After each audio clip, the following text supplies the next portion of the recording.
ব্রাহ্মণ বিদেশি, তো বিদেশি ব্রাহ্মণরা তাদের আইডিওলজি চালাচ্ছে। আজকে যে সমস্ত পার্টিগুলোকে যারা নিয়ন্ত্রণ করছে, সে পার্টিগুলোকে নিয়ন্ত্রণ করার পিছনে সব থেকে তার মাথা হচ্ছে আরএসএস, রাষ্ট্রীয় স্বয়ংসেবক সংস্থা। যে সরকার হচ্ছে বিজেপি সরকার, সেটা দিল্লি থেকে নিয়ন্ত্রণ হয়, কিন্তু আমরা বিজেপিকে যে নিয়ন্ত্রণ করে সে হচ্ছে আরএসএস, তার হেড অফিস হচ্ছে নাগপুর।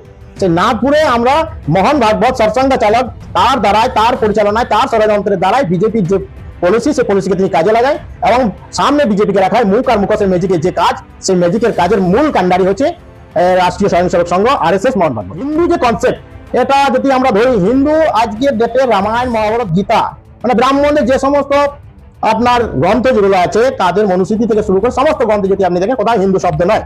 হিন্দু একটা হচ্ছে পার্সি ভাষা, সেটা একটা গালি শব্দ, সে গালি শব্দকে ইউজ করা হয়েছে। আজকে যেটা দেখুন, মোহন ভাগবতের স্টেটমেন্ট হচ্ছে রয়ে যাচ্ছে, তিনি নিজেই বলতে শুরু করেছে হিন্দু আজকে বাইরের শব্দ, এটা আমাদের দেশের শব্দ নয়। এই জাতি ব্যবস্থার নির্মাণ কাণ্ডারি হচ্ছে ব্রাহ্মণ। তো ভারতবর্ষের আজকে যদি জাতি দেখা যায়, 6,743টা জাতি, তাহলে 6,743 কোন এসসি, এসটি, ওবিসি, মাইনরিটি ভাইরা কিন্তু তৈরি করেনি বা নির্মাণ করেনি। সৃষ্টি কারা করেছে, তৈরি কারা করেছে, নির্মাণ কারা করেছে? ব্রাহ্মণরা। এই দেশকে এই মুহূর্তে কারা চালাচ্ছে? কিছু মানুষ বলে বিজেপি সরকার, কিন্তু কিছু মানুষ দাবি করছে যে বিজেপি আমাদের এই দেশকে চালাচ্ছে না, এই দেশকে চালাচ্ছে আরএসএস। এবং আরএসএস বলা হয় নাকি যে হিন্দুদের একটা বড় সংগঠন, কিন্তু কিছু মানুষ বলছেন যে আরএসএস হিন্দুদের সংগঠন নয়, এটা কিছু মাত্র যারা নিজেদেরকে উচ্চ বর্ণের বলে দাবি করে সেই ব্রাহ্মণদের সংগঠন। আর তারা এই দেশে মাত্র কয়েক পার্সেন্ট, মোটামুটি 3.5% আপনারা বলতে পারেন, তারা রয়েছে, আর তারাই এই দেশে রাজত্ব করছে। এই রকমটি দাবি কিন্তু দীর্ঘদিন ধরে বামসেপের লোকজন করে আসছে। আর এই মুহূর্তে আমার কাছে যিনি রয়েছেন, ইনি বামসেপের ফুল টাইমার, দীর্ঘ অভিজ্ঞতা রয়েছে, বহুদিন ধরে কাজ করছে সমাজে। আমি ওনার কাছ থেকে জানার চেষ্টা করব যে তারা আরএসএস এর নাগপুরে হেডকোয়ার্টার রয়েছে, সেখানে তারা ঘেরাও করবে। কেন তারা আরএসএস এর দপ্তরকে ঘেরাও করবে, আমি জানার চেষ্টা করব। একদিকে দেখা যাচ্ছে যে যখন এই দেশ বিজেপি সরকার চালাচ্ছে, কোনো কিছু এখানে দুর্ঘটনা ঘটলে বিজেপি সরকারকে দায়ী করে, কিন্তু আপনারা বিজেপি সরকারকে দায়ী না করে সরাসরি আপনারা আরএসএস কে দোষারোপ করছেন, আরএসএস এর দপ্তর ঘেরাও করছেন কেন? দেখুন, এটা সব থেকে ভারতবর্ষের একটা সব থেকে বড় সমস্যার, মানে জ্বলন্ত সমস্যা। আমরা আজকে বর্তমানে ভারতবর্ষের বিজেপি সরকার থাকাকালীন তবু আমরা কেন আরএসএস হেড অফিস ঘেরাও করছি? কারণ ভারতবর্ষের আজকে যে সমস্ত পার্টিগুলোকে যারা নিয়ন্ত্রণ করছে, সে পার্টিগুলোকে নিয়ন্ত্রণ করার পিছনে সব থেকে তার মাথা হচ্ছে আরএসএস, রাষ্ট্রীয় স্বয়ংসেবক সংঘ। এনার পরিচালনায় পরিচালিত দ্বারাই আজকে বিজেপি সরকারের মাধ্যমে সরকার পরিচালনা করছে এবং আরএসএস তার স্ট্র্যাটেজি, তার পলিসি নির্মাণ করে বিজেপি সরকারকে দিয়ে কাজ করানো হচ্ছে ভারতবর্ষে। আরএসএস দপ্তর ঘেরাও করছেন কেন? আপনাদের তাদের সাথে কি শত্রুতা রয়েছে? বিষয়টি হচ্ছে, আমরা ভারত বামসেপ এবং ভারত মুক্তি মোর্চার 5 দিনের যে আমাদের প্রোগ্রাম ছিল, 2 দিনের প্রোগ্রাম ছিল আমাদের বামসেপের রাষ্ট্র অধিবেশন এবং 3 দিনের ছিল ভারত মুক্তি মোর্চা, সেটা ছিল উড়িষ্যার কটক শহরে বালিযাত্রায়। তো সেই প্রোগ্রামকে আমাদের সমস্ত পারমিশন সরকারের দ্বারাই, যে সমস্ত প্রসেস সমস্ত কিছু করা হয়েছিল, করার পরও আমাদের কাছে সমস্ত পেপার থাকার পরও আমাদের ঠিক মানে একদিন আগে আমাদের যে প্রোগ্রাম শুরু হবার কথা, সেই প্রোগ্রামকে তারা বন্ধ করে দিয়েছে। সেই জন্য বন্ধ করার বিনিময়ে আমাদের যে বামসে ভারত মুক্তি মোর্চার প্রেসিডেন্ট মাননীয় ওয়ামেন ন্যাশনাল সাহেব, তিনি বলেছিলেন আমাদের এই প্রোগ্রামকে যারা বন্ধ করেছে তার জন্য আমাদের যে ক্ষয়ক্ষতি হয়েছে তার পানিশমেন্টের ব্যবস্থা করতে হবে। এবং আমরা 4 চরণের একটা প্রোগ্রাম ডিক্লারেশন সেদিন করা হয়েছে। 4 চরণের প্রোগ্রাম মধ্যে সেখানে সেদিনই ডিক্লারেশন করা হয়েছে 7ই জানুয়ারি আমাদের ছিল ধর্ণা প্রদর্শন, 7 জানুয়ারি আমাদের ছিল জ্ঞাপন দেওয়া প্রোগ্রাম, এবং 15ই জানুয়ারি ছিল আমাদের ধর্ণা প্রদর্শন, এবং আমাদের 22শে জানুয়ারি ছিল আমাদের র্যালি আসানসোলে প্রত্যেকটা ডিএম অফিসে। ভারতবর্ষের 725টা জেলার একই সেম ডেটে আমাদের প্রোগ্রাম শুরু হয়েছিল। সেই জন্য আমরা ভারতবর্ষের যে আজকে আরএসএস যে এত বড় একটা বিজেপি দ্বারা, বিজেপি সরকারের ষড়যন্ত্রের মাধ্যমে আমাদের প্রোগ্রামকে বন্ধ করা হয়েছে, সেই প্রোগ্রামকে বন্ধ করার জন্য আমরা আরএসএস অফিস ঘেরাও করার জন্য, প্রটেস্ট করার জন্য আমরা এই 22শে ফেব্রুয়ারি যাচ্ছি নাগপুর। তো আপনাদের উড়িষ্যার যেহেতু বামসেপের প্রোগ্রাম ছিল, এখানে তো বিজেপি সরকার রয়েছে, তো আপনাদেরকে বিজেপি যে পার্টি অফিস রয়েছে, দপ্তর রয়েছে, সেখানে ঘেরাও করা দরকার ছিল, কিন্তু আপনারা ডাইরেক্ট নাগপুর যাচ্ছেন। দেখুন, বিষয় হচ্ছে বিজেপি সরকার, উড়িষ্যার যে সরকার আছে বিজেপি সরকার, সেটা দিল্লি থেকে নিয়ন্ত্রণ হয়। কিন্তু আমরা বিজেপিকে যে নিয়ন্ত্রণ করে সে হচ্ছে আরএসএস, তার হেড অফিস হচ্ছে নাগপুর। সেই নাগপুরে আমরা মোহন ভাগবত সৎসঙ্গ চালক, তার দ্বারাই, তার পরিচালনায়, তার ষড়যন্ত্রের দ্বারাই বিজেপির যে পলিসি, সে পলিসিকে তিনি কাজে লাগায় এবং সামনে বিজেপিকে রাখায়। মুখ আর মুখোশের ম্যাজিকের যে কাজ, সেই ম্যাজিকের কাজের মূল কাণ্ডারি হচ্ছে রাষ্ট্রীয় স্বয়ংসেবক সংঘ আরএসএস মোহন ভাগবত, এবং তারই হেড অফিস আমরা 22শে ফেব্রুয়ারি ঘেরাও করতে চাইছি এই জন্য। না, একদিকে তো আরএসএস হিন্দুদের সংগঠন, আর এই দেশে যারা এসসি এসটি ওবিসি তারা ম্যাক্সিমাম তারা হিন্দু ধর্মের মধ্যে রয়েছে, তারা নিজেদেরকে কিছু কিছু মানুষ বলে যে আমরা হিন্দু।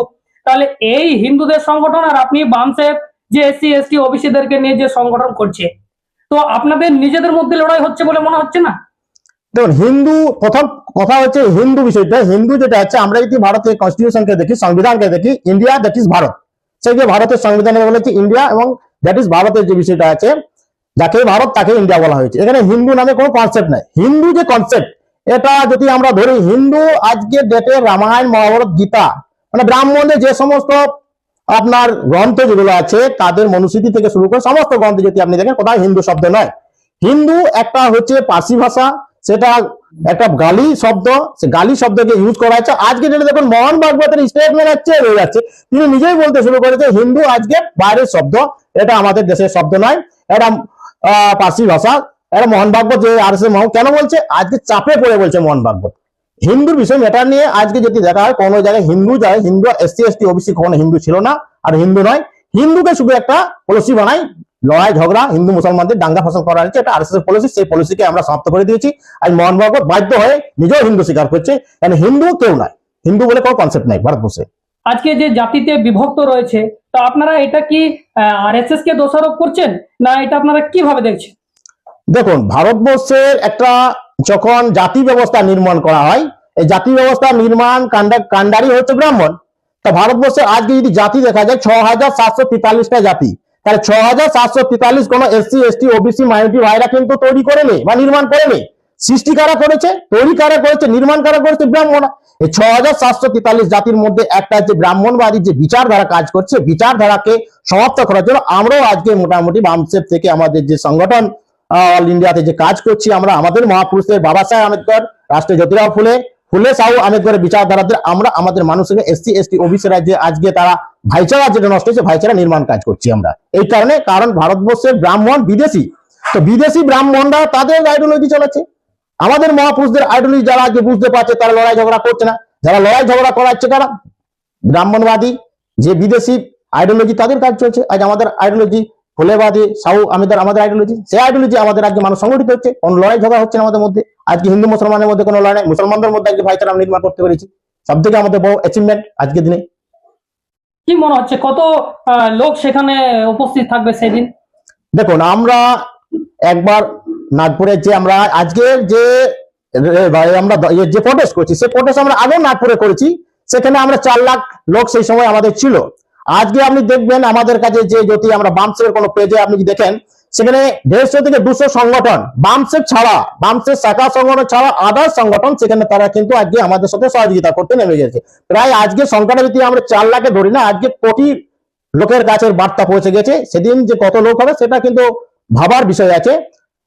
10 লাখের কাছে কিছুই না, এর থেকে আরো বড় রেজাল্ট আমরা চাইছি। কোটি লোকের কাছে সমর্থন আজকে মানুষের কাছে পৌঁছে গেছে, এবং সেটাকে আমরা আমাদের সাহেব ডিক্লেয়ার করেছে যে প্রত্যেকটা গ্রামে প্রজেক্টরের মাধ্যমে বা টিভির মাধ্যমে সে আমাদের যে র্যালিকে করা, আমাদের যে প্রোগ্রামকে বানচাল করা আছে, যে আমাদের ভারত মুক্তি মোর্চা বামসেফের অধিবেশনে, সেটা আমরা ভার্চুয়ালও করতে চাইছি। সে ভার্চুয়াল করার পর আমরা মানুষকে মেসেজ দিতে চাইছি, আগামী দিনে যে 22 তারিখে যে র্যালি, সে র্যালি দেখার মতো র্যালি হবে। সে র্যালিতে আমাদের ব্রাহ্মণবাদী যে মিডিয়া, সে মিডিয়া তো দেখাতে চায় না।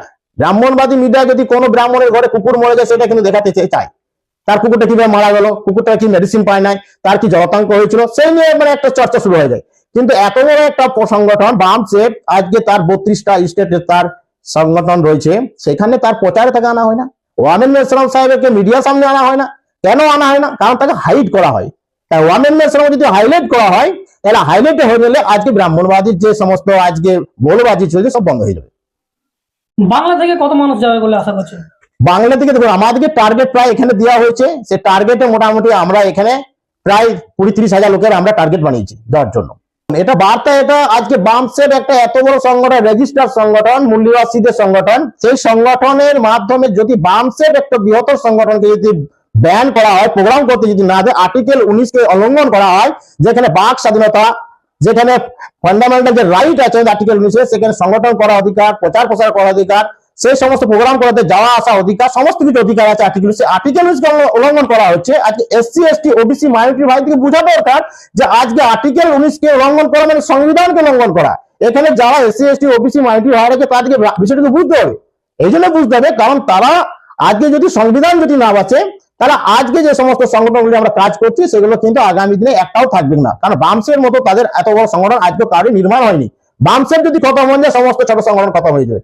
আমি এসসি এসটি ওবিসি মাইনরিটি ভাই যে যা সংগঠন করছে করুক, তাতে কোনো আসা যায় না, কিন্তু তাকে একটা জিনিস বুঝতে হবে, আর্টিকেল 19 কে বাঁচাতে হবে, সংবিধানকে বাঁচাতে হবে। এটা এই আন্দোলন শুধু আন্দোলন নয়, এই আন্দোলন হচ্ছে সংবিধান বাঁচাও আন্দোলন। সংবিধানকে বাঁচাতে হবে, আর্টিকেল 19 কে বাঁচাতে হবে এবং আমাদের মৌলিক অধিকার, আমাদের ফান্ডামেন্টাল রাইটকে বাঁচাতে হবে। আপনার নাম?